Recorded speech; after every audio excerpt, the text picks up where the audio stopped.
Good morning everyone. Free online stock market class matam khara lep rubai matungda amung na hunana start tawna ba sinjari. Hai river class se lagliba 1st November 2022 dagi start tawjagani class timing ayuk kim pung nipang minute 3 dagi hawraga mapang minute 3 fawba class timing oigani. Aduga class ki duration 15 days ne daily class oigani.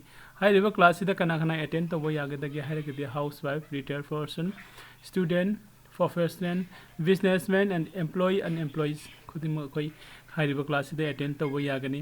Course fee lawjade aduga course gi in detail khangbining basingna WhatsApp te text tawbiro khoi WhatsApp number makhada pijari 8800404848 hairiba fajaraba khoi gi big opportunity sibu manghan bigano duga stock market ki maramda khangbiyo aduga अरोइबदा मयामदा आइगी request लमजिंग मेरा academy हाइरिबा खोगी YouTube channel सिबु subscribe तौबियो अदुगा वीडियो सिबु मयामदा शेयर तौबियो खोगी फ्रेंड आइगी फैमिली हाइरिबा स्टॉक मार्केट की मरमदा खंगनिंगबा नत्रगना स्टॉक मार्केट ता कैरियर सेमनिंगबा सिंगदा मटिंग फंगबियो थैंक यू